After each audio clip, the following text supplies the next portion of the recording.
Okay, everybody, welcome to the director's commentary for Diablo II. I'm Matt Sammy, and I was the director on the cinematics.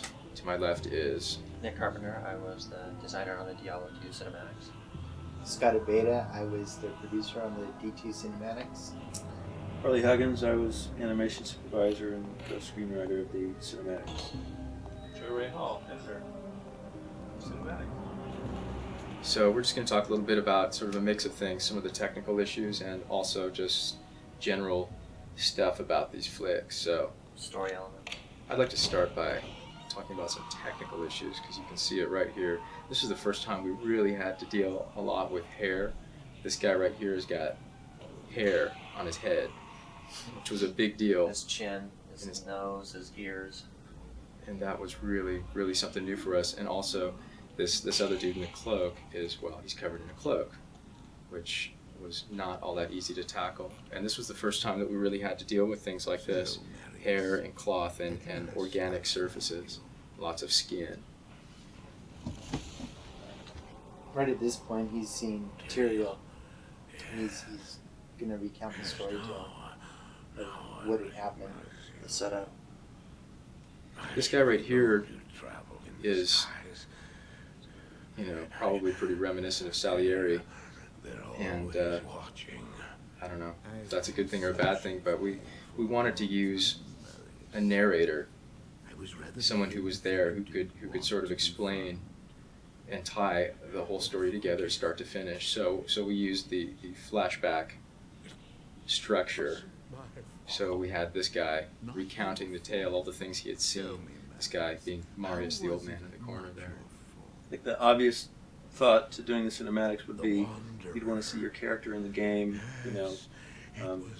completing quests or taking part in action. But the problem is you have all these character classes, and it's really technically beyond our capabilities to do flicks of this quality, 5 different versions for every single quest or act. So we had to come up with a way to have flicks that could still tell the story of the game. Something else that we tried to do, too, is make it so that the flicks not only went along with the game, but told the other side of the story that you didn't really get to see in the game. And thereby, if you just watched the cinematics by themselves, they would tell a story as well. Yeah, we should probably point out that Frank Gorshin, who did the voice of the narrator, really contributed a lot just in terms of his line readings to how we portrayed Marius. He brought a lot to it. This was our tribute to Ray Harryhausen. Jason the Argonaut. Jason the Argonauts. So here we see Marius, the narrator, as a young man. He's recounting the tale of when he first met the Wanderer. All the crazy stuff that went down. You can again see lots of the things we had to deal with on this project. Fire everywhere. Sometimes it was more successful than others.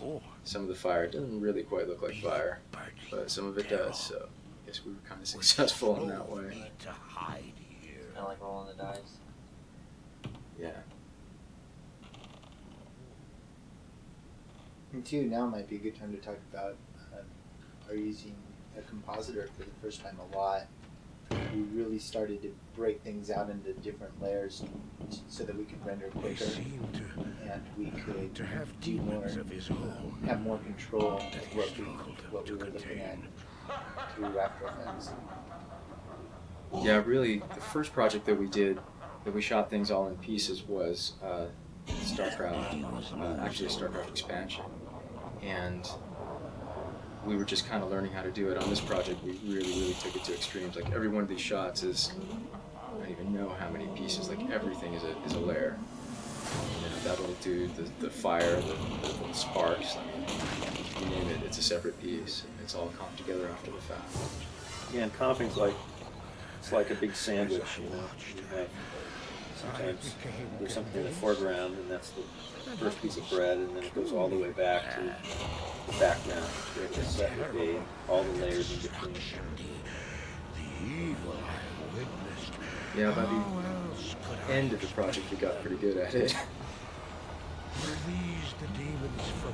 Something else that we did on this that isn't so apparent is for the intro, we shot the whole thing on video beforehand, which really helped a lot. We intended to do that with all the flicks, but we wound up just kind of not having time, so we didn't. But it turned out to be a really, really good thing because we were able to see what worked and what didn't, and also use the footage later on as reference. Like that shot's a perfect example. We just took it straight from the video, and actually there's a place on this DVD where you can see that side by sides. And it's not really motion capture, it's Reference. Just reference. a real big reference to the animator. Yeah. Live action. Animatic. And the idea here was really that this guy, this wanderer, dude in the cloak, you know, he's the guy from the first game. And at the end of the first game, he had decided in a selfless moment to take Diablo and really hold him sort of within himself, and he thought he could hold him in. But of course, as we discovered, what winds up happening is the demon is too strong and he's not able to do it. So from time to time, things happen. The demon explodes out of him, and it happened right here in this place, this bar, restaurant, tavern, which started life as an opium den, but we kind of decided to tone it down a bit. Probably a good move. And really, that was the intent. That's what was supposed to be going on here, that he comes in and he just loses it, and all hell breaks loose, and everyone takes it. And for whatever reason, he calls out to Marius, our narrator, and Marius starts to follow him at this point, and so is able to recount what happens throughout the rest of the story.